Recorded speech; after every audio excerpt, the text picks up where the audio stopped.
It's enough, I think. It's enough, I think.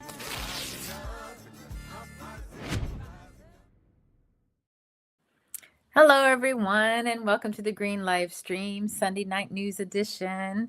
My name is Edie Arndell. How's everybody doing tonight, including Mr. Scott? How's Scott? I am doing fine, It's Sunday evening. Sunday evening here at the Green Live Stream. Yeah. We do, actually, folks. We really enjoy the Sunday evening. I will say that. It's way better than Saturday at noon when we're panicking on Saturday morning. It's like Friday night comes, I'm like, oh, God, I got a whole weekend to put this show together. I love it. Right? I don't know if that's what it is for you. Time. I'm like, figure it out. Oh, okay. Yeah. And the petitioning is what made us move, because Saturday and Sunday day is like prime time for getting signatures. Right. So we had to. But I don't know if we're going back. I don't think I'm going to go back. No, this is nice. And we usually have a larger audience too, so that means that everybody else likes it as well. Yeah. Although I think I forgot to share today, so I don't know if anyone's watching yet. Well, that's okay. Folks will come in. They'll find us. Yeah. No. And I did kind of figure out, like when we do the longer shows, the numbers go up. And that's because it's sitting there live. And so that's an algorithm in itself. So when it's sitting there live, then it gets a higher, But we're going to say to, folks, though not too many folks here yet, but, to like and share and comment. But definitely we need like, to share, just subscribe. Hit throughout the show. Even though I've hit the bell, my bell doesn't work. Oh, you don't get it? I never get notification for Green Live Stream. Okay. So I guess they don't like us very much. I don't know. Yeah. But first story is Butch. Well, let's put up the graphic. Oh, yeah. Okay, here's the graphic. And so that was a dark scene in Lebanon. So we're going to talk about the second genocide, which is Lebanon, and the nightmare that continues. But and I've heard the name Erin Brockovich, but I don't know who they are. I'm so sorry. she's I know she's big, but they made a movie about her with Julia Roberts. Oh, okay. I think it was the water that was poisoning the kids, and she just went in there. I think she's a lawyer or something. I forget. Oh my gosh. Okay, thank you for the movie. That's reference. Her. Okay. She used to have red hair, I think. Okay. Yeah, she's cool. I knew the name, but I didn't know the reference. Yeah. Okay. Cool. Cool. And it's still happening. So all the genocide has spread to Lebanon, and it won't stop until we stop it. And good evening, Lewis. Lewis Gordon's in the house. What's up, buddy? Hey. How you doing? Hey. Yeah, we're just getting started here, and we've got a lot of stuff to cover, as always. Lots of stuff happening, most of it like kind of nightmares, but we love to start with Green Party candidates running for office and just Green Party folks. So we've got a couple of things, I think. So we're going to talk about AI, we're going to talk about the spreading genocide, and we're going to talk about rage versus outrage. What's the difference? Which I really liked how they described it. So, yeah. So are we starting with Greg Stoker, I think? Which one are we starting with? Let me do yes. And oh gosh, I should have gotten it ready. Let's see. But yeah, petitioning is over. We're in waiting period now. So we'll see how it goes. And we're glad to have a tiny bit of rest before we start other things. So but this is not work. This is fun. Yeah. Yeah. The sound is not great. But I don't see it yet. Greg Stoker is at a forum for the candidates. He is running for, I think, District 31 in Texas for the U.S. House. So I don't see it yet. Oh, I thought it did. Yeah, it's there. There it is. Now it's here. Okay. There you go. I think that's about as full screen as I get. So here we go. On? Yeah. Yeah. Here we go. Okay. So I wanted to do third party because I don't see any movement or any opposition party to what's actively going on here. My biggest issue right now is the ongoing war with Iran. As I like to say, that every imperial war that we fight is a war on the global working class, which every one of us is a part. Over the past couple of years, I've endeavored to show that during the presidential election in 2024, a lot of people who had concerns about foreign engagements and tracking the impact that they had back on the United States and certain communities within the United States, they called it a single issue with us. It is the entire system at play that extracts from both communities abroad and here at home and has nothing to offer you except cut programs and violence. So I wanted to do third party because I don't see any movement or any opposition party to what's actively going on here. I have friends in the Progressive Caucus who I've worked with over the years, and I think they're great and I support them. However, as an institution and an entity, I do not believe that we're going to see any meaningful change, but I do believe that the path forward that we slowly have to work for is alternative sources and systems of power. And that's why I'm running on this platform. I know some people were frustrated about it, but it's absolutely what I believe in. And thanks so much for having me. I thought it was really, really good. So he said, yeah, some people are frustrated with that. Yeah, well, they should be. I mean, I've said it a million times on this show that, if you're putting a D by your name, that means you've already decided that you're just kind of okay with genocide. You'll just let it slide. So, no, he's a candidate, so he presented it in a much better way than I would, right? I don't do the, so he presented it really, really nicely. But still, he said we need an alternative system. So, absolutely. We absolutely do. And, that's what we're trying to do here. Right. Fight the system in any way that we can. And one thing is to threaten their jobs, but it also creates awareness. It gets our message out. If there is an alternative. It also tells people, all the things that are going on as well. So it's a way to get the message out.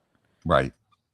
And I know they try to stop us from debates, but Butch Ware did a fantastic job on those early debates. And of course, I heard that the unions that sponsor them won't even put those up on the web. Oh yeah. Yeah. And so Tuesday, folks, is the election, the not the runoff election, the jungle primary in California. So that's going to be a big day. So, we'll see what happens. There's a lot of Green Party candidates in California. And, one of the interesting ones was the Michael Feinstein. And there is another candidate. I'm so embarrassed that I can't think of who's running for Secretary of State for the Green Party, which was weird. It was like, oh, gosh, they're competing. Now, Michael said that the numbers, because they also have a thing about ballot access where you have to win a percentage. And so he said that, if you get 3% of that race, 2 or 3% of that race, that gives you established party status, and you combine the two. You combine the two Green Party candidates. So it might hurt a little in terms of trying to make the top two, but for ballot access, it's actually useful. So a little trade-off. It's a weird system over there, but so Tuesday's the big day. So hopefully people are writing in. I said before, 2 Senate races in the U.S. history were won with write-ins, so it's doable. It is doable. Lisa Brakowski and Strom Thurmond. I put those names in my brain. Sorry that I have the names. Strom Thurmond is in my brain, and I apologize for that. But write-in campaign, you can win. You can win with those. So, yep, yes, you can. So, if you want to go ahead and play the next one. So I'm looking for something that occurred to me. So this is Roger Waters and Butch Ware at a rally, and I only watched the very beginning, so I'm going to be watching it with you. Okay. So let's. I'll let you get that going, then I can look for my thing. I thought of something really cool to put up. Okay. And as soon as I get back to the show, where's the show? Oh, you want me to add it? Okay. Hang on. I got it. And then I will. Oh, there you are. Yeah. All right, cool. There we go. It's really good. On November 17th, I turned the telly on because I wanted to watch the Security Council that day. And I did. I watched the whole effing thing from start to finish. And at the end of that awful day, I was kind of on the floor. And I wasn't sure where my hope was coming from, particularly after China and Russia failed to use their veto to stop all that absolute crap about a board of peace that Trump had come up with. Thank you, madam. So, but that's kind of obvious. But how do you come back? What I like to do is I mean, one thing, I'm here, and how great it is to be in this room with all of you.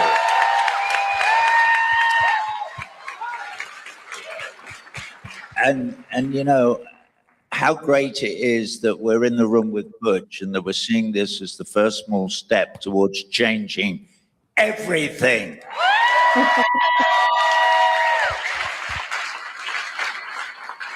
Okay, so I'm still in contact with Julian Assange, who's, yeah.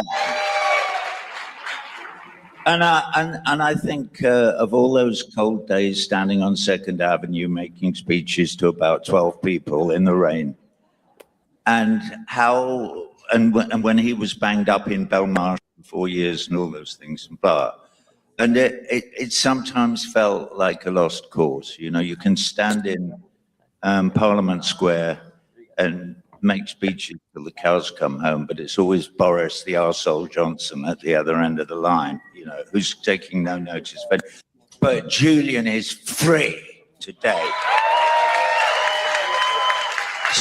So all those tiny steps that we all make, whether it's with BDS or whether it's trying to encourage Butch here in what's going on here in California, it doesn't matter. The main thing is when you get up in the morning, you remember you're a human being and you think, what can I do today? And then you do it. And that's the end of the story. Oh, wow. That's nice.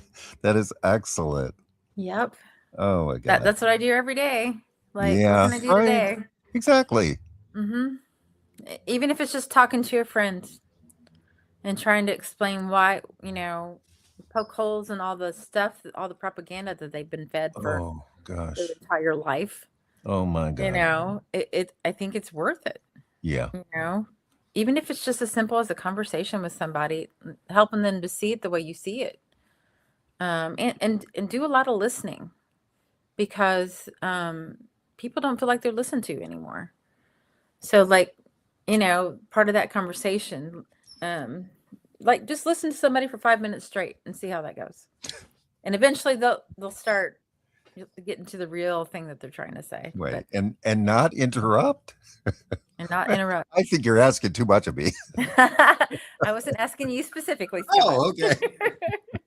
It's a challenge because your brain just wants to go. But wow, that would be hard for me because, you know, I'm a jerk when it comes to interrupting. You are not a jerk. No, and we joked about it before. I have some mental issues, so a lot of times it's a panic that I'm gonna forget it like 15 seconds later. Oh, that's honestly what's going on. I've got that panic too. That's why you see me doing this all the time. I'm writing crap down because, oh my God.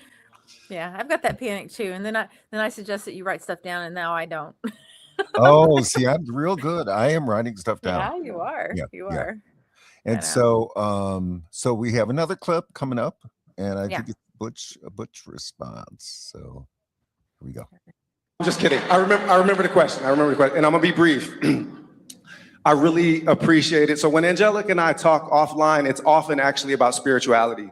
We're talking about Buddhism and Islam and doing the inner work.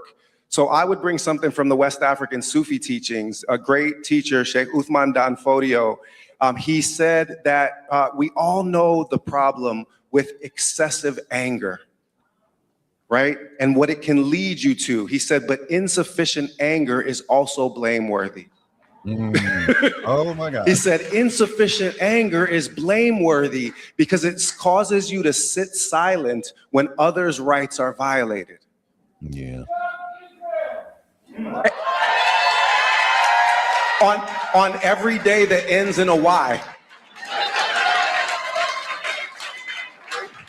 So the one thing that I just would say in response is that over the years, I've adopted that teaching from Sufism, which is that we need to cultivate in our inner beings a distinction between rage, blind anger that often causes us to lose judgment, and outrage.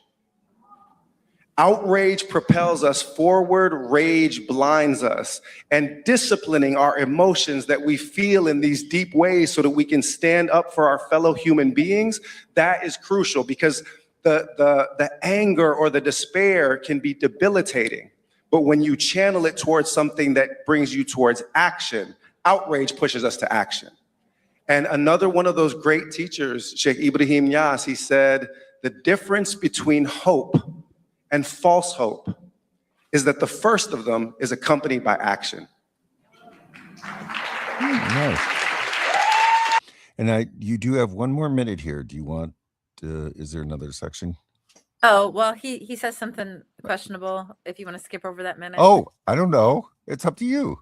We might get in trouble for it. Okay, and we'll just Well, no, but that was get in trouble for it. wonderful. That was wonderful. Absolutely. Yeah. Well, I wanted to talk about that a little bit, you know. Go for it. And, Yep. and just having that pause, because it's so easy for people to trigger you and get you into like a fight. Okay. You know, if you can just like hold that, the rage when it comes up, just hold it for a second. That's power, baby. Okay. You can hold on to it and not release it, because how you respond will be better if you can hold on to it. Okay. So when you're mad, you say things you shouldn't say. You just like blow up, and that's control of yourself. That's all you really have control over, anyway. Yeah. You do have influence in the world, but yeah. And I like the bit about rage is blind. It just like lashes out, but outrage, it's like deep, you know, and then you want to do something about it. Okay. So that's really beautiful. But you can keep playing it. The whole thing was great. Yeah. I shared it so much everywhere. That's no. Really inspirational. Really, both segments. Oh, and Roger Waters being there. Yeah, no, that's so great. And I love that he pointed out that yes, these are baby steps, but this is gonna get us there. Mm-hmm. And that's such a good point, because as we all know, in the Green Party, mostly Democratic, but Republican Party will stop us at every possible place. Mm-hmm. And they cheated Butch horribly, and should have been a huge national story. And of course, you know, the media is on their side, so no story. But you know, hopefully enough people are reached. Here's what I don't get about, you know, the progressives or the left or the whoever in California or all across the country. Why are you not outraged that they cheated Butch? Why are you not outraged and pushed to action? Because why are you just taking it on the chin? I know your answer. Oh, yeah, why no, it's not. It on the chin? It's not taking it on the chin. It's worse. They want Butch to lose. The left wants the Democratic Party, progressive left wants him to lose because they see him as a threat to their candidate losing. To who? There is no other. There's another candidate, but they wouldn't have left him in the race had he been a threat. This is what I know. Right, but they want their, you know, Steyer or Becerra to win, right? And so, you know, that's that stupid duopoly crap. It's ridiculous. And what do they end up doing? And again, you know, as we point out, Becerra handed in his documents late. They didn't kick him off the ballot, right? And Steyer is a billionaire. It's like Steyer off of private prisons and coal. And DSA endorsed him. Well, that section of DSA needs to just. Well, we have some real enemies on the left, folks. And one of the enemies is not recognizing the aspect of the Democratic Socialists of America who are absolutely against any kind of progress. They are paid to do that. And the thing is, you know, my complaint is there are wonderful people in DSA here in Chicago, downstate, but they need to make a break, and they need to officially make the break, come up with a new name. Then we're talking, you know. Well, I would like to see a split. Right. With a new name. The real new name. Democratic Socialists, and then the Democrat light, like it's like they should break it up because Right. it's like schizophrenic. There's really good people in there that do the good fighting and vote the right way and get it, but they keep getting sucked back into like the bullshit. Well, to me, the But issue. you can't support them because progressives got to win. But let's go ahead and play the Butch thing some more. Yeah. Before we get Um, off too much on a tangent, because Well, to me, the problem is that they're doing all this work, and look at the people giving them a bad name. I mean, they're the laughing stock that they endorsed. DSA endorsed Butch Steyer, so they're the laughing stock. Well, if they left that group and with a new name, it would they could do the work without being look like fools. Okay, so I'm sorry. What do you want next? Oh, just there's more Butch Ware, didn't we? Oh, I thought you were worried it might be a little. Well, it is, but Okay. Butch said it, so I think I had a little skip at the 10-minute mark or something. If you want to skip over it, what did I put? Look at the notes because 9 to 11:38. There's no skip. Oh, there's no skip. No. Okay. Well, it's up to you. Yeah. I say go for it. All right.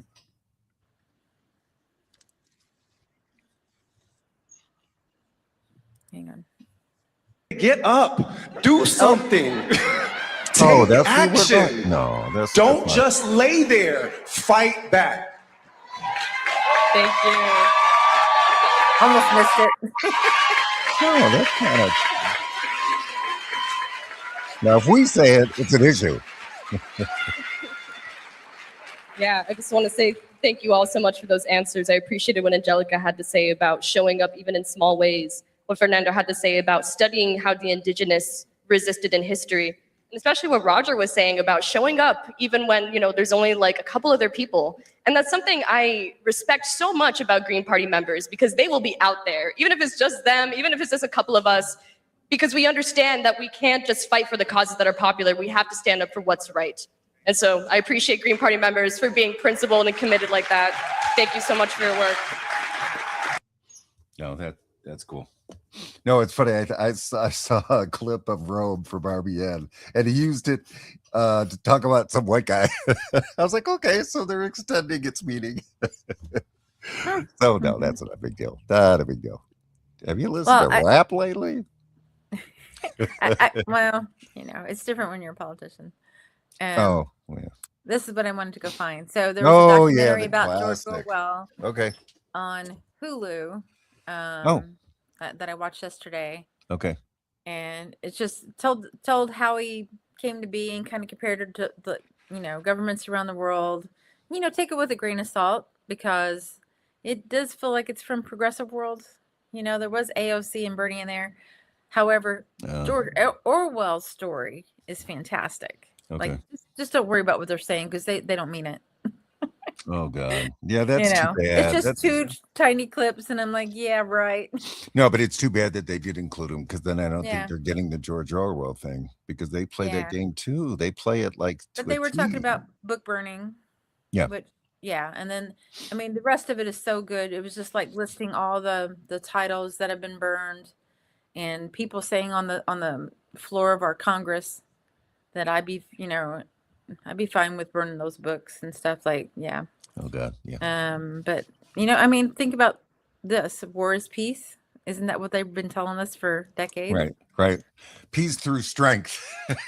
Yeah.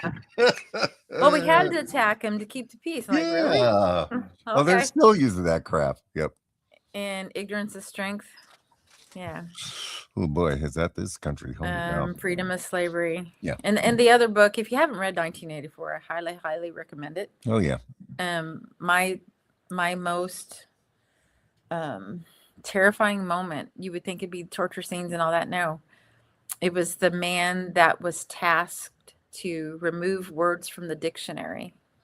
Okay. And the implications of that means you can't even form the thought with words to dissent.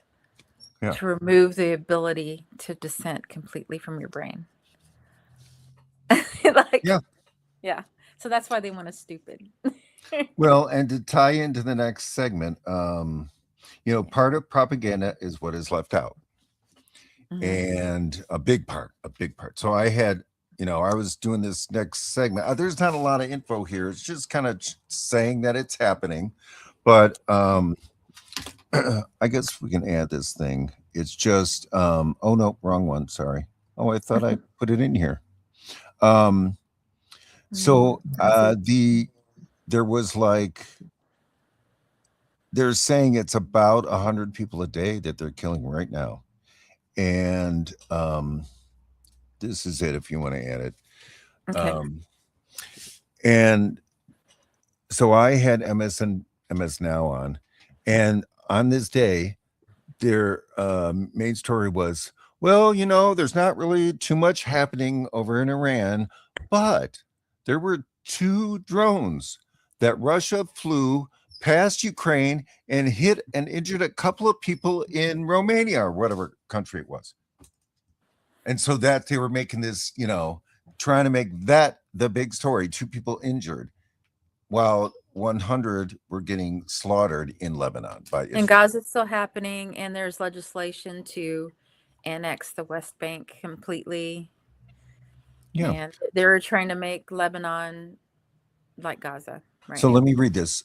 Israel is blowing up entire villages and residential neighborhoods in Lebanon, killing 200 to 300 civilians every 48 to 96 hours with absolutely no consequences. Israel is committing another genocide in Lebanon right now with complete immunity. So not even not on the news at all.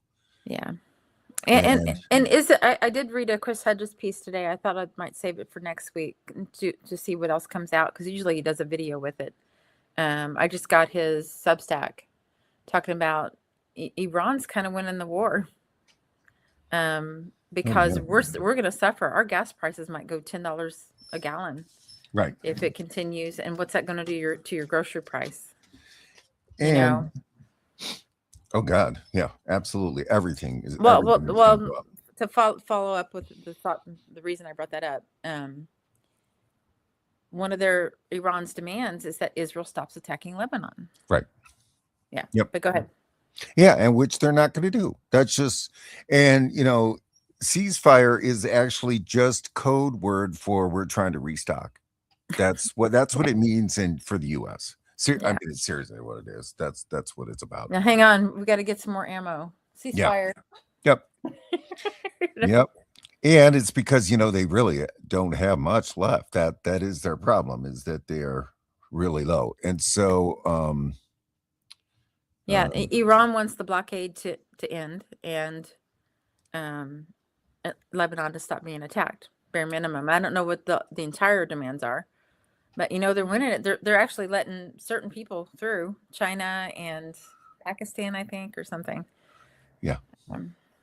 Yeah.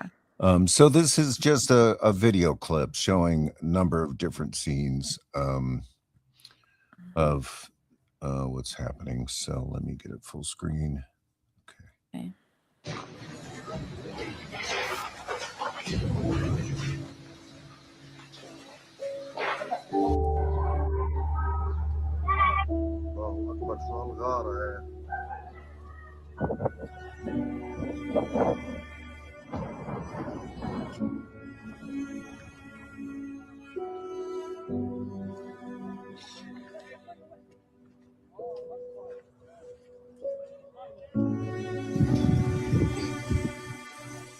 الله أكبر الله أكبر الله أكبر الله أكبر إسعافات إسعافات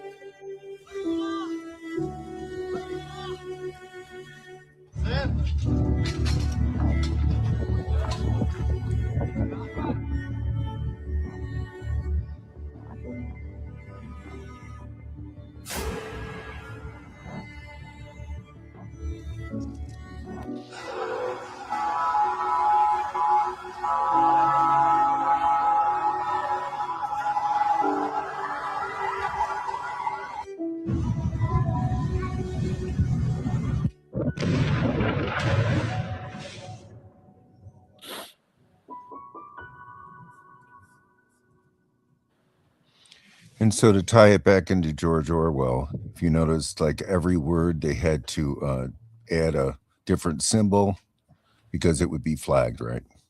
So you have to change the symbols on all your words when you post, right? So yeah, it's just again, like I said, we don't have military news on it. Well, last week we covered Hezbollah, which was really fantastic to see the work that they're doing, but no, it's really just most about it's just completely being ignored. It's just being ignored. And, the protest world needs to step up. And that's for sure. Because it's the exact same scenario. We're supplying those bombs too. It's not like we only supply the bombs to Gaza. We're supplying the bombs for Lebanon. So, Well, yeah. not the protest world, the whole world. Yeah. I'm just saying that, at least there was an awareness now in every aspect of the U.S. because of the protests. The protests made people aware, and it hasn't changed anything. Well, but it also people don't even know Lebanon is happening. Yeah, that's my point. They don't know. At well, least everybody knows about Gaza, and it didn't stop it. No, so knowing is. I'm not saying that to you. I'm saying that in general. Yeah. No. I'm not because no. Americans. I mean, United States Americans, because there's lots of Americans, aren't willing to do what it takes to shut it down. We're just not. Right. It hasn't gotten bad enough for enough people, but it's coming, y'all. Now that's a good point. $10 an hour, $10 a gallon gas, and you can't afford your groceries, and everybody's going to be at the food bank, and the food bank's going to be empty. Then we might get a clue. Yep. People that thought they were totally fine. You are absolutely right. There was I didn't grab it, but there was some oil industry meeting somewhere, and they were like in panic mode. They were like, you guys don't talk about paraphrasing. You guys don't realize this is, extremely bad. And we'll get more into just, the US's role of really destroying the oil market or globally. Yeah. We'll talk about that more later. That was hard to watch, man, I have to say. Yeah. The music always makes it. And my next segment was the main reason I wanted to put it up is because there's a photograph. Well, this one, right. This is just brutal. I mean, this is, right. I mean, let me get it going here. Okay. It's from Bettbeat Media, which I'd not heard of. Posted on May 13, 2026. This is the sickest shit I have ever seen. Yeah. And the lies we watch. It's there. Let me put see. It up. Yeah. And I got it. Full I got screen, it. So, but yeah, no, I mean, it shows, Gaza was a beautiful place. I mean, really. Yeah. And that is the equivalent right there. Well, I want to read a little of this because it was very well written. Okay. I have been staring at the above photograph for an hour. 2 frames stacked. On top, a city. Not a metaphor, not a symbol. Not a dateline in a newspaper, but a city. White buildings catching the Mediterranean light. Streets arranged in the patient geometry of 4,000 years of continuous human habitation. Balconies where somebody hung laundry that morning. Windows behind which somebody was making coffee or arguing with a teenager. Or lying in bed a little longer than they should have. A city, which is to say a miracle, which is to say the particular and unrepeatable result of 100 generations of people deciding each day to keep going. Below it, the same frame, the same coordinates, the same angle, and nothing. Not ruins. Ruins are romantic. Ruins have arches and columns and the dignity of time. This is not ruins. This is powder. This is absolute, unadulterated depravity. This is the city passed through a grinder and spat back out as a gray, undifferentiated field of its own atoms, stretching to the horizon, interrupted here and there by a tooth of concrete that used to be a stairwell, a hospital, a school, a bedroom where a child slept with a stuffed animal, that is now compressed somewhere under 40 feet of what used to be its home. I have been staring at it for an hour, and I cannot make the two images be the same place. And they are the same place. Yeah. No, that's genocide. That's genocide, where the point is to destroy absolutely everything so you can't go back. I mean, and that's, yeah. Yeah. It's sick. It's And really, really it's sick. and it's on the move. Yep. Yeah. Yeah. Sorry, y'all. No, I mean, it's, it's it's just is it's very difficult. And again, we're the bad guys. So it's just and we are making small steps and small attempts, but we want to replace the people that are in office. So, this is the route we're doing, along with people that will not fund these things, people that will stand up to the military industrial complex and say you get no more money, right? We have to have people in there that's going to do that, because we are funding it. This country funds it, right? And we have lost control over it. So and hopefully we can convince enough people who aren't in the duopoly brain to help us, and maybe get a couple of the ones who are still stuck in duopoly brain. I doubt it, but to come to our side, because if Green Party wasn't a threat, they wouldn't spend so much money, so much effort, so much time in stopping us from doing what we're doing. Correct. But it's the ones who don't get paid who fall on their side and support that. That's the they're not even getting paid to say the stuff they do, trying to destroy progress. But but then this is, I don't think, has this passed yet, the next segment? I don't know. James Lee? Yeah. What do you mean, has it passed? Oh, it's a bill.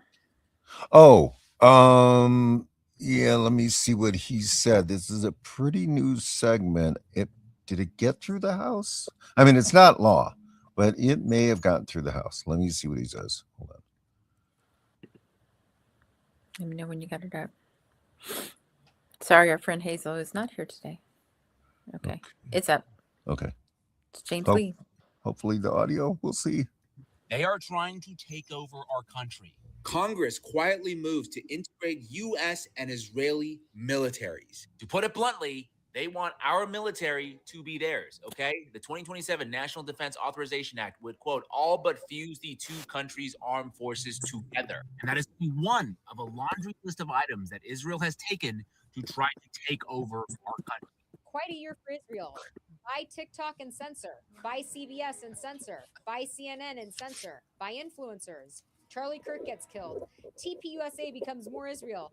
Geofence churches. 1,000 pastors become Israel ambassadors. Replace MTG with pro-Israel. Replace Massey with pro-Israel. Once again, it's Israel's world, and we are just living it. Yep. And we could might as well put up that meme that I found. What is it? The Farm for Israel? Yeah. Oh, it's not in here? Oh, yeah, there it is. This one? Yeah. When you realize that America is just a large farm between Mexico and Canada where Israel grows their soldiers to fight their wars. And, that's actually really, really true. I mean, especially now that we know what 9/11 was. It was another false flag done by Israel to get us into Iraq, to destroy that country, into Afghanistan, to destroy that country. Yeah, and there's evidence of Mossad watching the Twin Towers fall. Yeah. Oh, there's so much evidence now. It's an astronomical amount of I've evidence. seen it with my own eyes. that Israel, that Zionists did this. And so it is true. We have spent the last 25 years, our military is doing that work for Israel. That's what this has always been about. Destroy every Middle Eastern country. We did it for Syria. We did it for Libya. Thank you, Obama. And so, I mean, it just goes on and on. And yeah, it doesn't matter the president, doesn't matter the administration. No. They all do it. Yep. Yeah. And Until you get somebody that's not bought by them. And then you got to worry for their safety, but And the guy that just had the biolab and they arrested him, and then the judge, who's also a Zionist, they found out, let him off, and there he goes back to Israel. I mean, it's just unreal. James is not exaggerating. Our country has been taken over, and obviously merging the militaries. My God, how is that not treason? How is that in a bill? Well, what's that guy, Brian something, from Florida? He had his legs blown off or whatever. He showed up to Congress like years ago in an IDF uniform and nothing happened to him. Oh, I don't know that one. Okay. Oh yeah, I wish I could remember his last name, but yeah.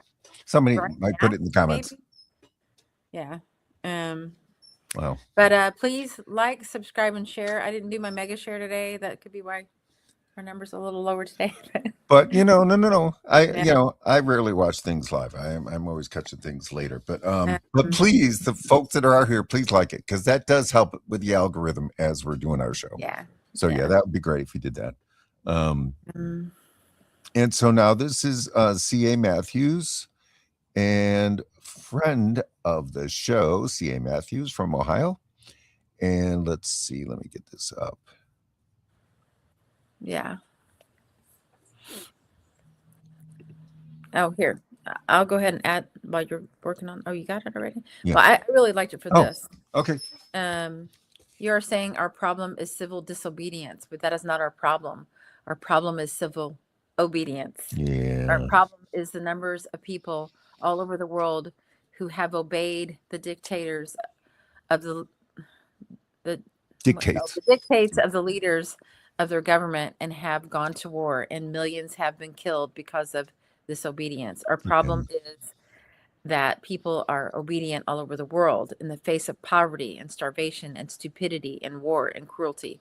Our problem is that people are obedient while the jails are full of petty thieves, and all the while the grand thieves are running the country. That's our problem. Yeah. History, People's History of the World was his book, folks, and definitely find it. It's just the classic of leftist literature, and yeah. Oh yeah, check out her first Antifa. That's the famous in 1945. There you go. Anti-fascist. Duh. Mm.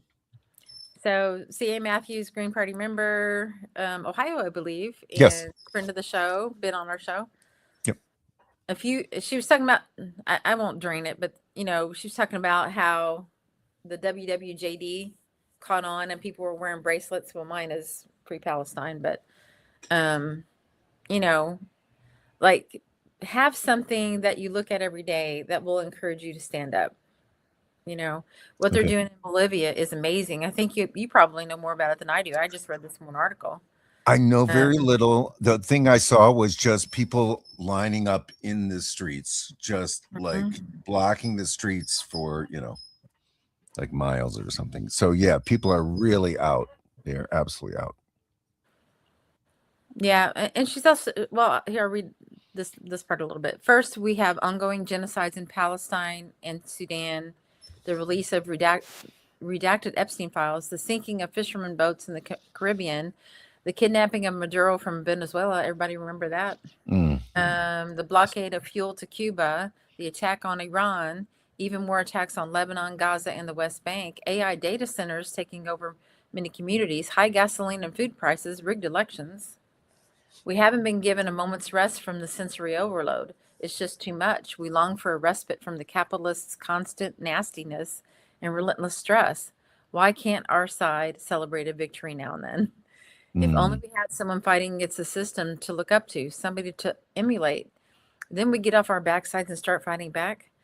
But why are we waiting on a hero to lead us into battle? History is full of examples. Gandhi, MLK Jr., Malcolm X, that we could follow. Recent history is providing us with even more. My suggestion is to pick a person or group with experience you admire and follow their example. Do what they're doing, have done, with maybe a few tweaks for your particular situation and culture. If plagiarism is the sincerest form of flattery, then why not flatter those we look up to by copying their tactics and their methods until we come up with some of our own? My choice of activists to follow this month are the defiant Bolivians working against a U.S. installed regime the red ponchos. Whenever a decision on how to take action has to be made, ask yourself, what would the red ponchos do, and go from there. Will your choice of action work perfectly? Maybe not. But will making the choice to take action get you doing something more productive than whining? There's 100% of chance of that it will. The next paragraph, I think, describes what's going on. If you've been following independent media sources, you'll see that the Bolivians aren't sitting on their hands while the U.S. and the West try to interfere with their country's government and steal their much-desired lithium reserves. Bolivians of all backgrounds are on the march, blocking airports and highways and doing whatever is necessary to bring about an end to the corrupt regime of the U.S. puppet leader, Rodrigo Paz. They're coming face to face with the military and the police and not flinching. They won't take no for an answer. I actually just did click on it, so we can just show it a little. Okay. Let me know when it's up. Yeah. Got it? Yep.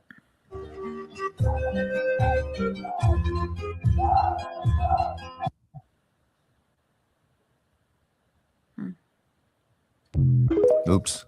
That was the 1026 La Paz, Bolivia. There it goes.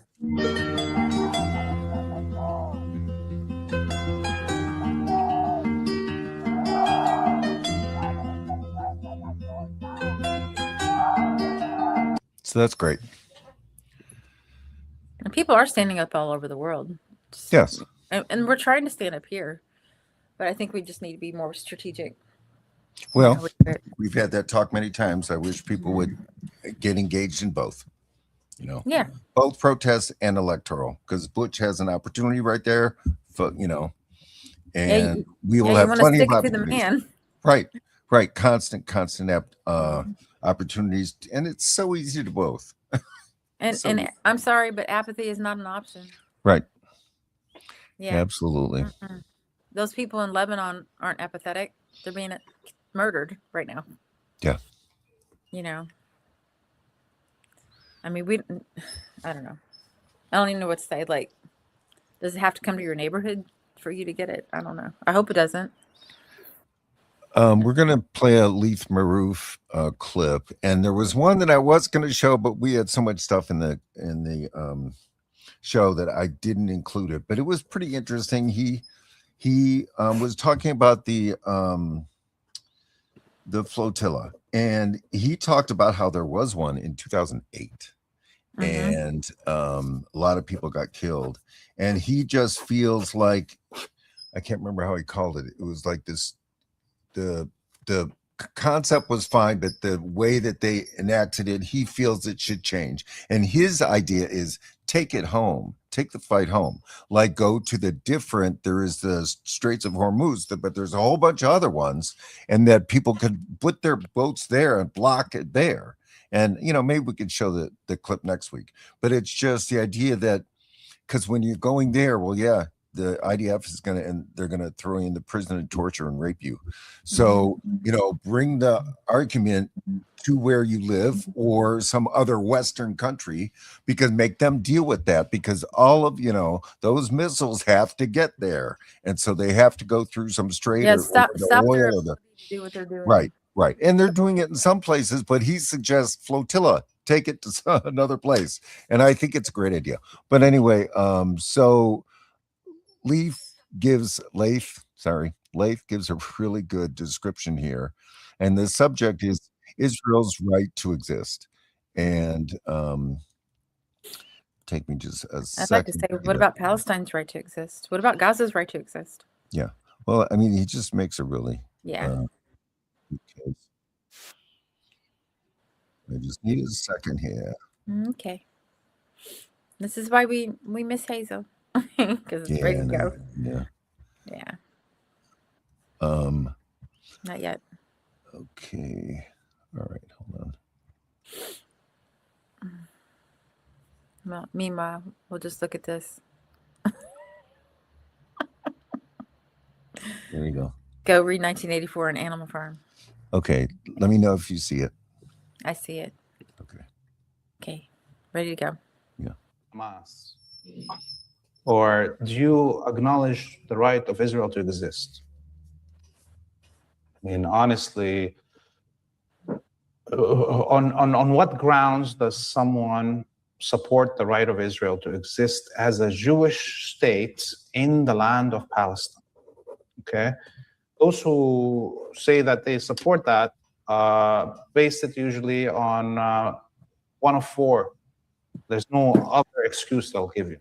One is like a God that is not the God of Moses, Jesus, and Muhammad, that said we are all from one mother and one father, and human beings will be judged by how they treat other human beings. Don't kill, don't steal, don't covet your neighbor's belongings.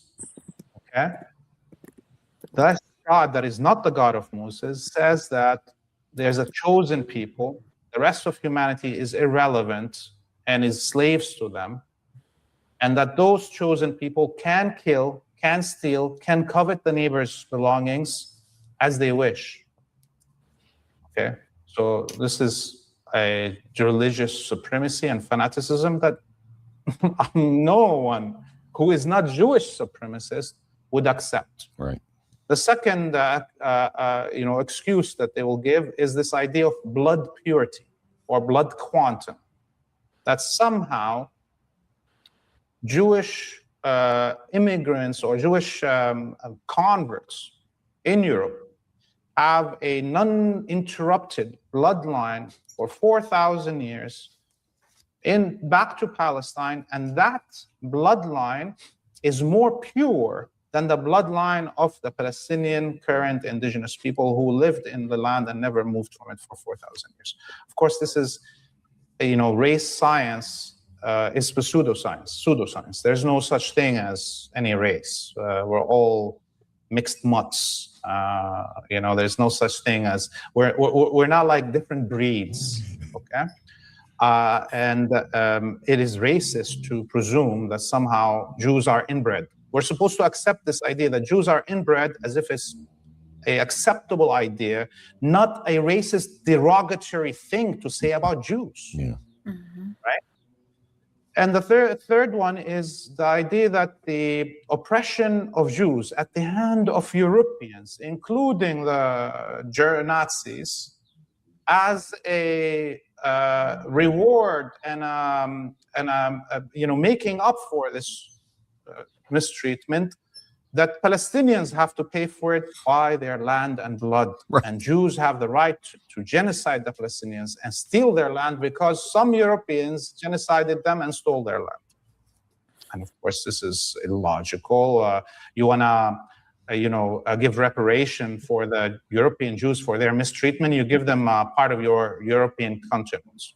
Mm-hmm. And the final stupid idea is that, well, it just exists right now. Well, it's done. It's a done deal. Apparently, it's not a done deal that Yugoslavia existed. You can smash it, Yugoslavia, into 5, 6, 7, 8, 10 pieces.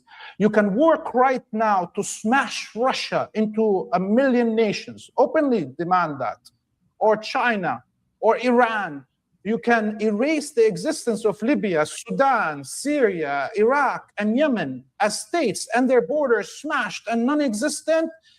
But you cannot dream about erasing the Jewish colony and this genocidal system and dream of a better system. You have to just coexist with it. It exists. So there is no logical reason to accept the right of Israel to exist as a Jewish colony in the land of Palestine on a human level, on a legal level, on a historical level, on a scientific level, on a mathematical level even, because you brought math.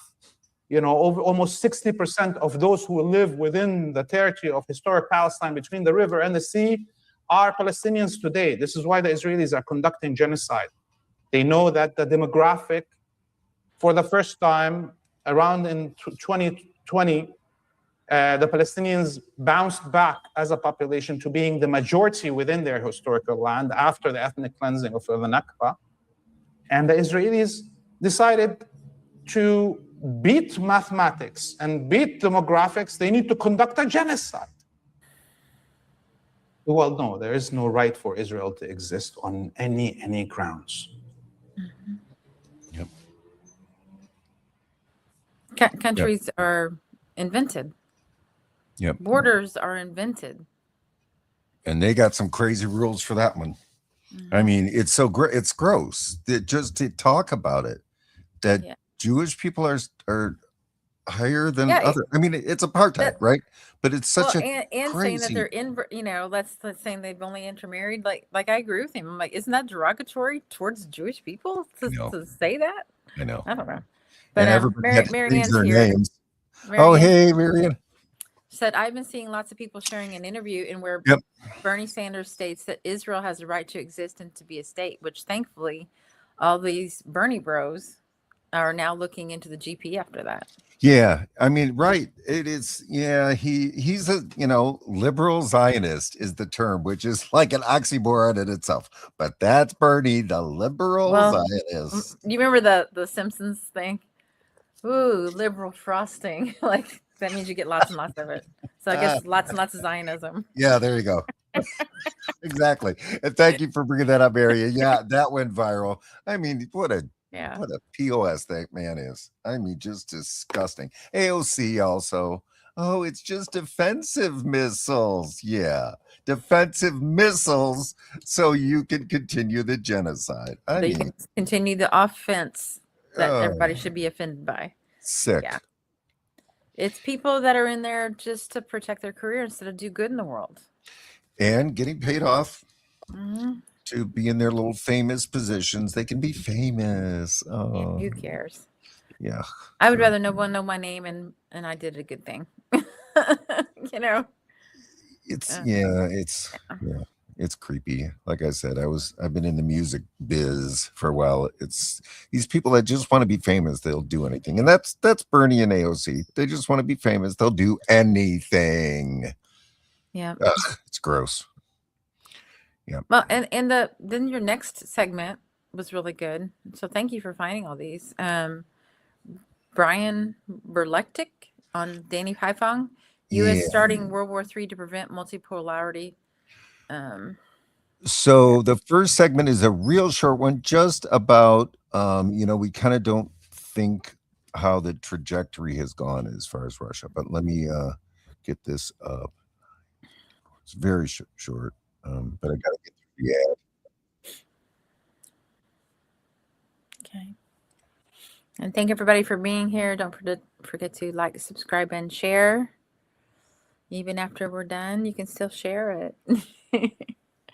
and share some of the people we have on our show too. Like Butch's thing was really good. I'll put that in the chat real quick. Oh yeah, there's a lot of really good ones. I had a great time with Tony Dastra last Wednesday. I highly recommend that one. He's running for governor in Pennsylvania. He's just the best. We had a great time. So let me know, and I think I could make it full screen, but let me know. Okay, I'm posting. All right. Posting. Will it go up? I think it did. I don't see you. Oh, yeah, I do. Never mind. Ready. Okay. I think they will eventually do. We just have to look back and think of how the U.S. war on Russia has progressed from 2014, when they first overthrew the Ukrainian government, to where it is right now, where the New York Times admits is the CIA and the U.S. military carrying out these maritime drone strikes on ships carrying Russian energy all around the world, in the Caspian Sea, the Black Sea, off the coast of West Africa, in the Mediterranean Sea, if I didn't say that one already. So that had escalated from not even imaginable to becoming a reality. This is eventually the direction they're going to go in terms of targeting Chinese shipping. This is the absolute ultimate objective of all of this. So, I don't know if folks had heard that the Ukrainian drones, which are U.S. drones, the targeting, the cloud storage, the whole thing, it's all U.S. run. They attacked a women's dormitory and killed 21 women. And so Putin, in response, he sent one of those Oreshnik which is a new technology missiles that kind of splits out and aimed at a military target very close to Kiev. And so, of course, the news, they just say, oh, Putin attacked Kiev, without mentioning the fact that 2 days previous, the Ukrainian drones murdered these 21 women in their dormitory. So, but I think it's really good to think about that, they tried to have the Orange Revolution in the 90s.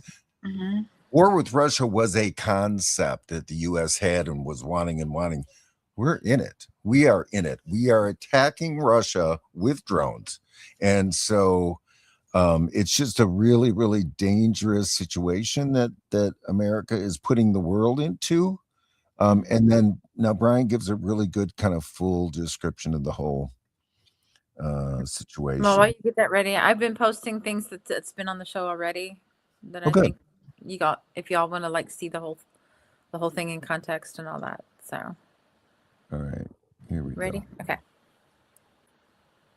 Danny Haiphong does great work. Yeah. Okay. Crucial point you just made. Ideally, the United States would want to maintain primacy over the globe, maintain its corporate financier monopolies over the globe, and maintain it at the high levels that it has for so long. But because they've been forced into this position and are rushing to try to desperately contain China before its irreversible surpassing of not just the United States, but the US and all of its proxies combined, they have switched to a strategy where they're basically saying, if we cannot control the world, it's just like a sore loser at a board game. They're just gonna flip the whole board over, throw the pieces everywhere, maybe knock over the table and trash the whole house, and hope that somehow they can walk away the winner, or at least not be defeated at that particular game. And in reality, what they're trying to do is maybe a sort of repeat of World War II, where all of these countries all across Eurasia were waging war against one another. Their whole countries were being destroyed, ravaged by the war. The United States was on the other side of the planet, separated by 2 oceans from all of the fighting, and they emerged indisputably the most powerful country on the planet. And that is one of the reasons they had this huge head start and enjoyed primacy for so long throughout the 20th and 21st century, early 21st century. And so they're trying to do that again. The problem is, and as other people have pointed out, back then they had a massive industrial base. They had an education system producing a skilled workforce. They don't have any of that now. Nope. China has all of that. And there is literally no possible way the United States can catch up to China, match China in any conceivable way, compete with and stay at the same level as China. So their goal is, just as you say, just destroy everything. And if you can't hurt China within China's borders, destroy everything all around China. And you could see that this is something that they've been doing to Russia. There's a whole paper, the Rand Corporation 2019, Extending Russia. Many of the options are about destabilizing and destroying countries all along Russia's borders, or countries that are important to Russia. They have an exact same plan for China, and they've been, I mean, this is the reason I got into geopolitics in the first place, was to expose US meddling here in Southeast Asia, which is one of the most major peripheries of. I can't believe a sleep apnea pillow exists. So I almost made the dumbest mistake of my life. That's our only commercial. This is not sponsored by US the Illinois interference Republic. in Thailand. I covered the US-backed protest in Thailand. There is a war taking place in Myanmar. The US is backing militants and terrorists fighting the central government there, who regularly attack Chinese investments and specific Belt and Road Initiative projects, the Myanmar-China pipeline. And there are US policy papers that literally say, we could blow up the pipeline. This is one of the ways we can stop China from circumventing any sort of blockade we place Nord Stream in the South China Sea, or the Strait of Malacca, which brings Indonesia into the picture. Last year, there were US-backed protests, violent protests in Indonesia. A lot of pressure was put on Indonesia to, lean a little bit closer toward the US than to China. And that's what we see as a result. I was just, myself and several others were just attacked by these NED, Soros-funded media outlets in Indonesia because we exposed it last year. Why are they talking about it this year? And it's almost certainly they're trying to get ahead and smear, attack, and silence the people that are going to expose US-backed unrest in Indonesia this year or in the near future. And so this is a constant process that's taking place. In Afghanistan, China is working with the government there to develop their economy.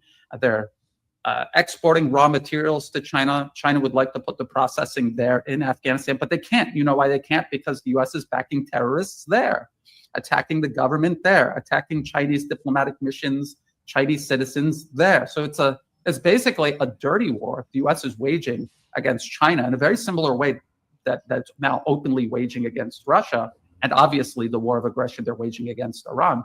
They have launched basically a full-scale war against multipolarism because they know they cannot compete with or stop it in any other way except to just destroy it all. And then what does that mean? That means the battle lines that we're looking at now is, can the multipolar world build and organize faster than the United States can destroy? That's what we're looking at right now. That's the reality we all have to face and try to expose and try to oppose this policy of just destroying everything in the hopes the U.S. can cling to its primacy. Yep. So that's the plan, folks, is that the U.S. wants to destroy everything. And I don't know if folks have heard of all the oil refineries that have been blowing up and that they've been going after the Russian tankers around the globe. And it reminded me when he was talking about China and how there's no, it's not even a competition. There was a great meme. I should have saved it. It was a woman who held up a sign and it said, for whatever year it was, Mao Zedong had said, the communist government does these 5-year plans. That's the big deal with them, is the 5-year plan where they plan with, and Mao Zedong said something like, it will take us 15 5-year plans to surpass the United States. And they're on number 15 right now. Yeah. My next segment was, and I just noticed that this was published in 2022. Oh. So by 2022, and this is according to the World Bank Group. Okay. Lifting 800 million people out of poverty. New report looks at lessons from China's experience. Yeah. Over the past 40 years, the number of people in China with incomes below $1.90 per day, the international poverty line, as defined by the World Bank to track global extreme poverty, has fallen by close to 800 million. With this, China has contributed close to 3/4 of the global reduction in the number of people living in extreme poverty. At China's current national poverty line, the number of poor fell by 770 million over the same period. I mean, what are we doing over here to end poverty? No, nothing. Actually, we're promoting poverty. Right. Oh, no, end. Oh, I thought you meant win. Like make it happen. I get into these arguments with these folks, Stalin, he killed 6 million people of his own people. Mao killed 40 million of his own people.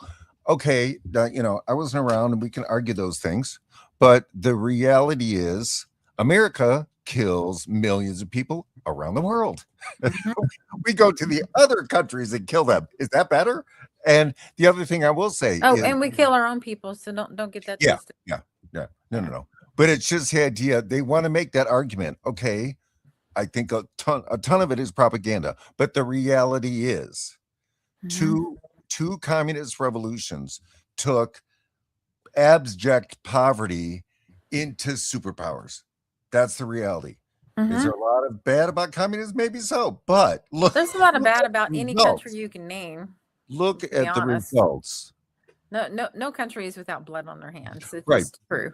But I think there is a main difference, and it has to do with that 5-year government plan. What do we do? Yeah, they made a plan. Right. And it was right. Exactly. The government was making the plan to help people. Is there corruption over there? Sure. But that's the plan. What do? We let corporations completely buy out all the politicians, and the corporations and the billionaires make the plans. That's why they make the plan to make the most money, not to help anyone. Right. Right. They make the plan to help themselves. Right. And now their billionaires are depopulating. That's their plan. So Yeah. that's what happens. That's the difference. That's the main difference between those two types of governments. You know, our capitalism takes all versus government, communist government planning. So, well, and I wanted to read this paragraph seems kind of interesting. China's approach to poverty reduction has been based on two pillars, according to the report. The first was broad-based economic transformation to open new economic opportunities and raise average incomes. What does Green Party want? A living wage. Okay. And what did the Democrats do when in power? They made sure it didn't happen. Right. Thank you, Kamala Harris, with your BS parliamentarian. Right. The second was the recognition that targeted support was needed to alleviate persistent poverty. Support was initially provided to areas disadvantaged by geography and the lack of opportunities, and later to individual households. The report points to a number of lessons for other countries from China's experience, including the importance of a focus on education, which I think we got rid of that department, right? Yeah. Yeah. And an outward orientation, you know, looking at the world. I don't know. Sustained public investments in infrastructure, which we haven't done, and structural policies supportive of competition, which, you know, yeah, I'm not sure where I feel about that, but I mean, something they did right. It worked. Yeah, definitely. It worked. My God, China. Holy. Yeah, I mean, Alexandria is freaking out about something over here, and I'd love to comment on it, but I don't have any idea what it is. So, well, you could put up something while I'm getting something ready. Come on and talk about it. I don't know. Fully convinced. We could show something. Here, okay. Here, why not? I'm now fully convinced Jesus was a vegetarian. He went into the temple to end the ritual slaughter of animals. And by the way, Israel is wanting to ritually slaughter a red cow to bring in the third temple. Oh, interesting. Okay. Which is, yeah. Well, I mean, what they were doing in the West Bank, slaughtering all the sheep, you know, it was sick. That was a story a couple of weeks ago. I mean, and thank you, Alexandria was actually part of the protest in Wisconsin at the Richland Farms to save the beagles. So Alexandria is doing the real work out there. Yes, and Alexandria is running for U.S. House against Brian, whatever nightmare his name is, Brian. I forgot again. Snyder. Yeah. In for U.S. House District 10. Yay. That's like and now we wanted to cover Erin Brockovich. Yeah, so she's famous because of the movie where Julia Roberts played her, and she's been fighting for environmental, you know, rights and trying to protect average people for decades. But this is about the AI data centers that are being built out, and so is the next thing that the Jimmy Dore segment that I had. But there's a whole mapping system. So all kinds of people are on this. It is so huge what they're trying to do. It's just outrageous. Oh, here it is. Here's the map. 33 that are operational, built and running, 53 under construction, 31 proposed, in pipeline pending approval. And look at this. It's like America's got the measles. Yeah. You know? Oh God. You don't even see the state of Illinois in there. You can't find the state of Illinois. My God. Yeah, because you know why? Pritzker said, "Come on in." Yeah, right. I remember that. So there's a reason not to vote for that person. Right. Yeah. Now he's trying to backtrack. He knows he's in big trouble, so he was gonna. I can't remember some tax thing. It was a guy. He brought them in. You know it. I don't remember. Yeah, I don't remember. But anyway, but he knows now. He's, you know. Yeah, and then you found something from Jack Coder. Two economists just published a mathematical proof that AI will destroy the economy. Not might, not could, will, if nothing changes. The paper is called "The AI Layoff Trap," published March 2nd, 2026. Wharton School, University of Pennsylvania, Boston University. Peer-reviewed, mathematically modeled. The conclusion is one sentence. At the limit, firms automate their way to boundless productivity and zero demand. An economy that produces everything and sells it to nobody. Here is how you get there. A company fires 500 workers and replaces them with AI. Yep. A competitor fires 700 to keep up. Another fires 1,000. Every company is behaving rationally. Every company is following the incentives correctly. And every company is building a trap for itself. Because the workers who were fired were also customers. When they lose their jobs faster than the economy can absorb them, they stop spending. Consumer demands falls. Companies respond by cutting costs, which means automating more workers. There you go. Less spending, which means more falling demand, which means more automation. The loop has no natural exit. Researchers tested every proposed solution: universal basic income, capital income taxes, worker equity participation, upskilling programs, corporate coordination agreements. Every single one failed in the model. The only intervention that worked, I don't know that word. I know. A Pigovian? What is that? Automation tax. A per task levy charged every time a company replaces a human with AI. Forcing them to price in the demand they are destroying before they pull the trigger. Okay, interesting. Yeah, No government has implemented this. No major economy is seriously discussing it. Meanwhile, the numbers are already tracking the curve. 100,000 tech workers laid off in 2025, 92,000 more in the first months of 2026. The first Jack month. Dorsey fired half a block's workforce and said publicly, within the next year, the majority of companies will reach the same conclusion. Nobody is doing anything wrong. Companies are following their incentives perfectly. This is exactly the problem. Right. Mix it with capitalism, and there you go. Right. Exactly. Yeah. But that shocked me. 100,000 in 2025, 92 in the first month. So that curve is flying up. Mm-hmm. Wow. Yep. And yeah. So you want to tackle AI? Now, I just learned about this today. So take this with a grain of salt. I don't know this man. But I thought it was interesting enough to at least tell you about. So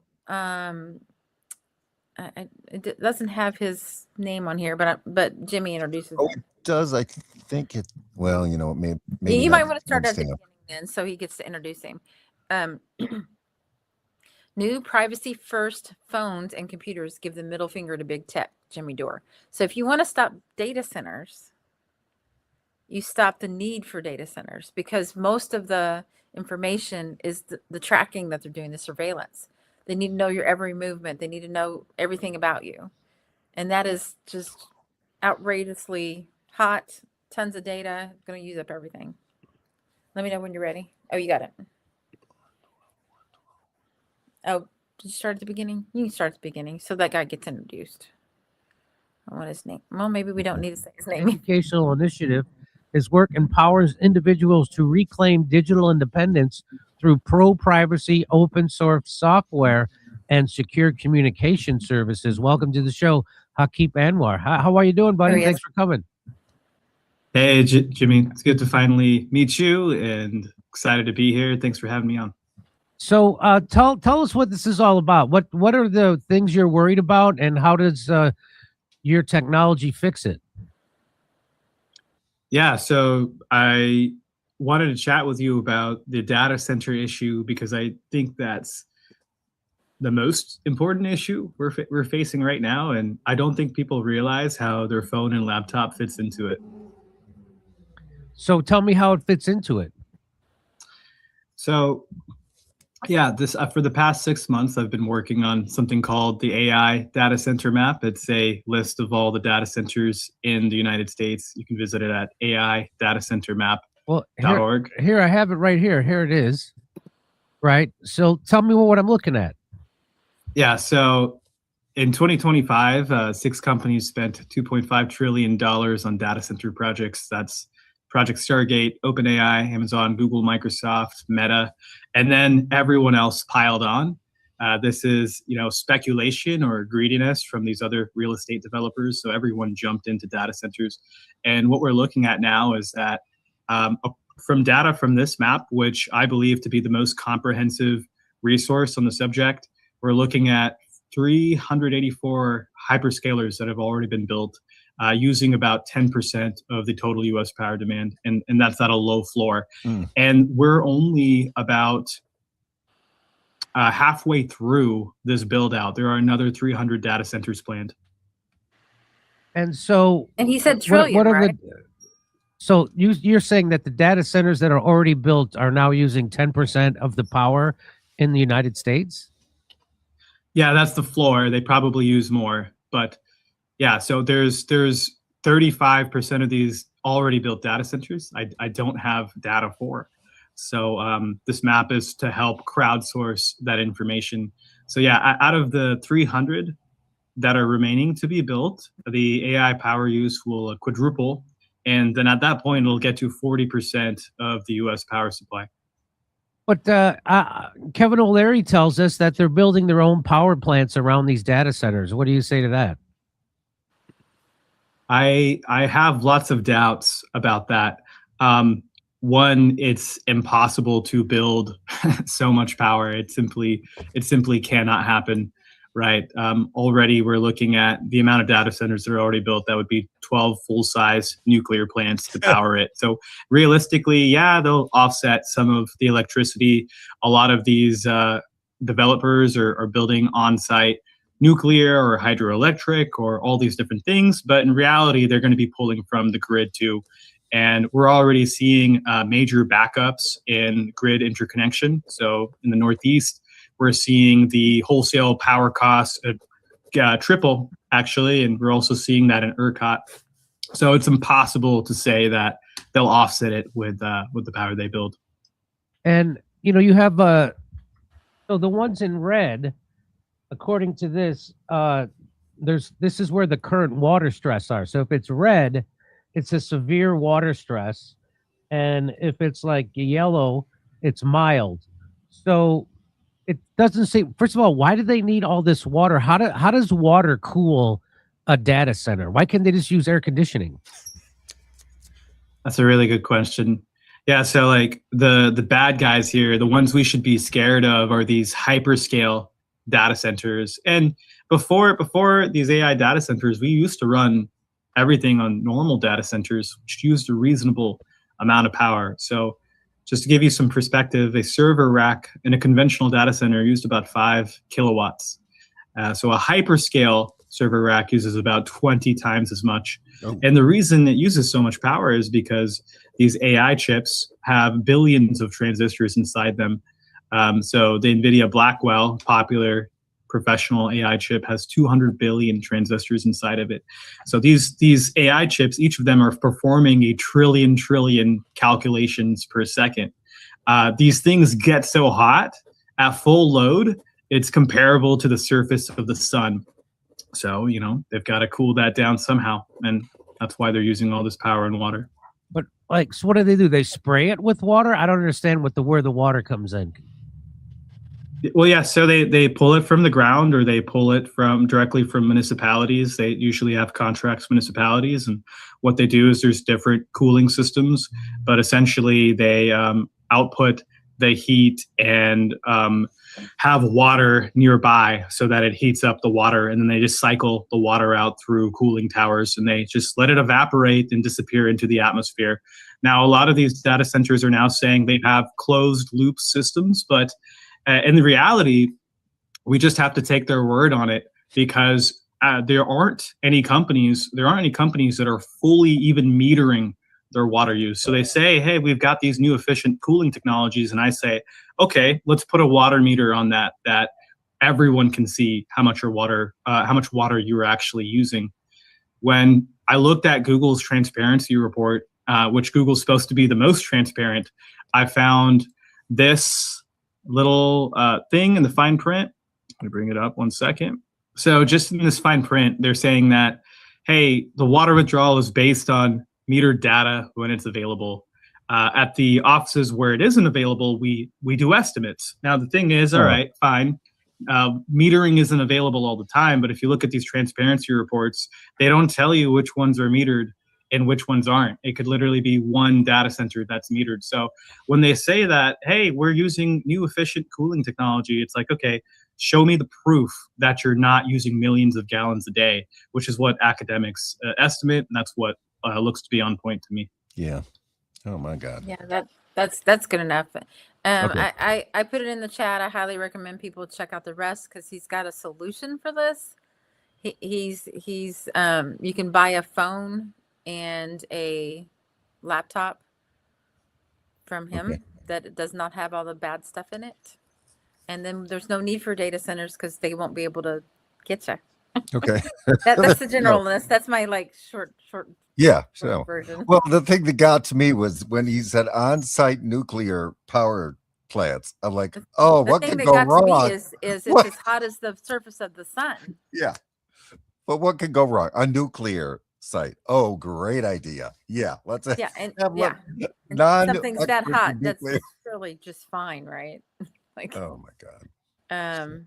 but so All right. I'm gonna Alexandria's skip. got one. The T5 Yeah. Center in Grace Lake is going to be over 10 million square feet. If we don't stop this, our community will be destroyed. The water gone. The power grid Yep. can't handle the extra strain, etc. And Lewis, I'm so glad I'm one of the tinfoil hat wearing people. A long time ago, I was told when people allow man to entertain us, they will take the ground from under us. Interesting. Okay. You wanted to get to. You wanted to make sure you got to the Mark Wayne. I know. Yeah, except now it looks like it's Did they take it down? Well, yeah, I don't know. It looks like it's a different one. Oh. Let me see.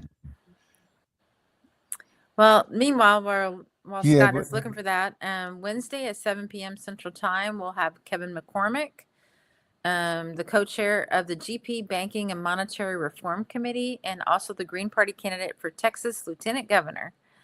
I learned about this program from another Green who said, yep, I'll be happy to discuss any issues about Texas and whatever. So be sure to tune in on Wednesday at 7 for Scott's interview segments. He's doing such a good job. Yeah.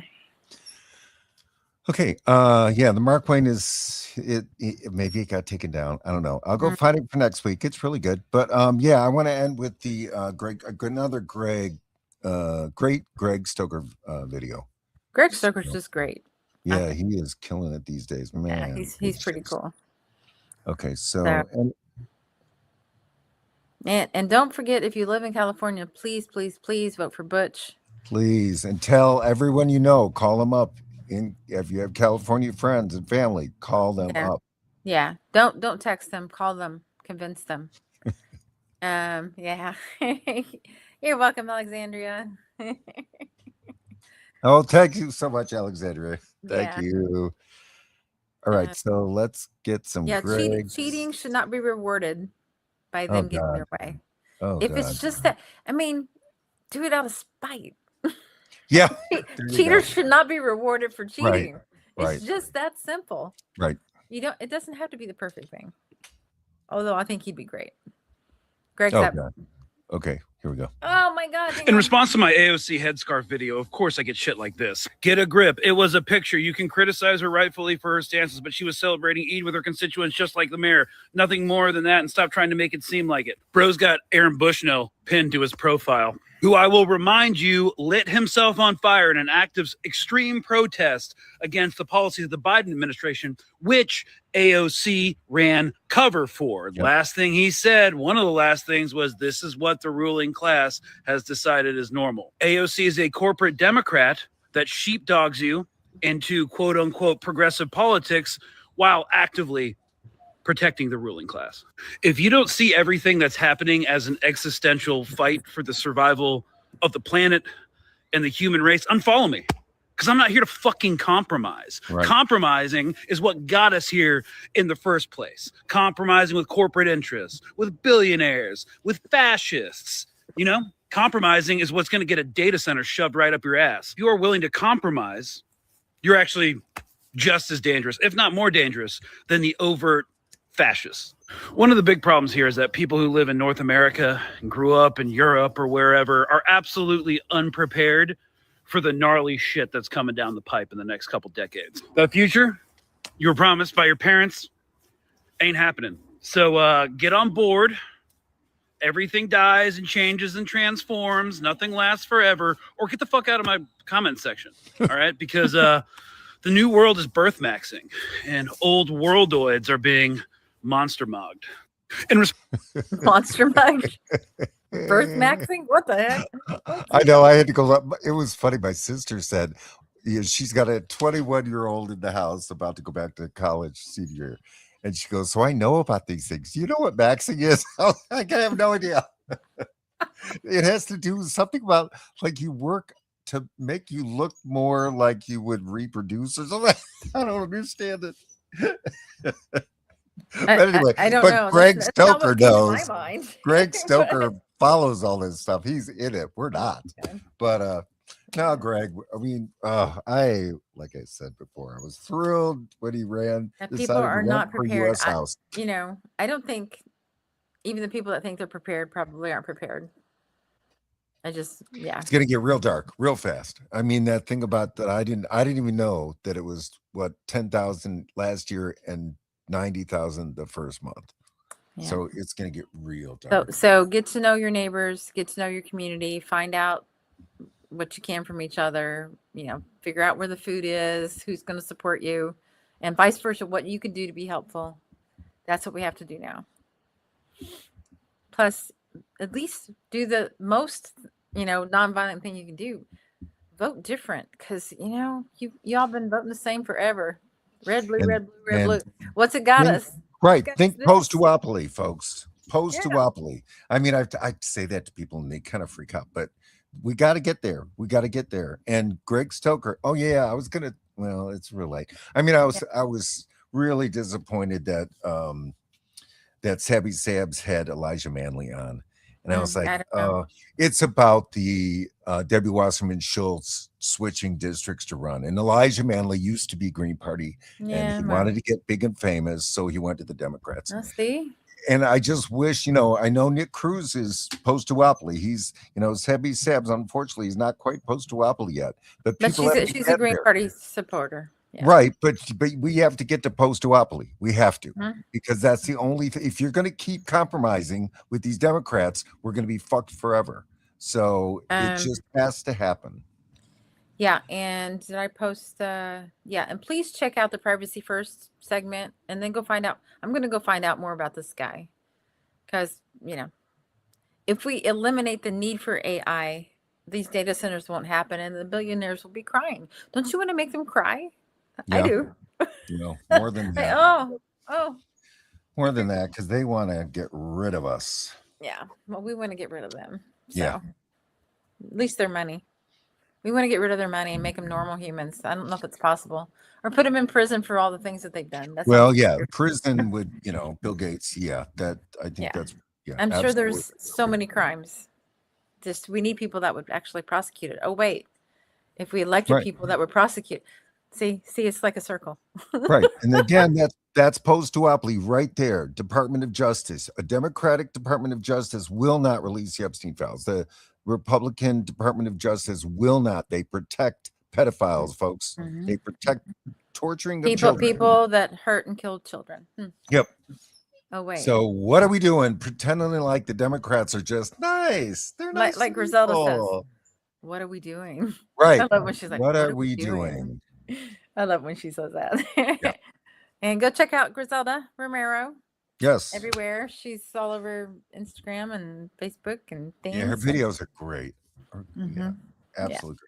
We are honored to have her as our governor candidate. Yeah.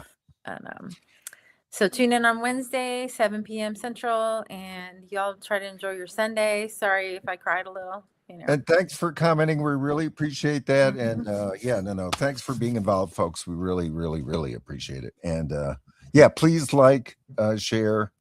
And we're almost at 700 subscribers. So if you got a friend, tell them to come over to. I remember how hard we tried to get to 500. We're like, come on. We were killing to get to 500. We're almost at 700. Yeah. And then we turn around and it's almost at 700. I'm like, when did that happen? Yeah. So thank you for your support, and free Palestine. Free Palestine. All right. Good night, everyone. Free Lebanon. Free them all. Free them all. Black Panthers. Uprising, we're rising up. It's an uprising, we're rising up. It's an uprising. Fight the power. It's an uprising.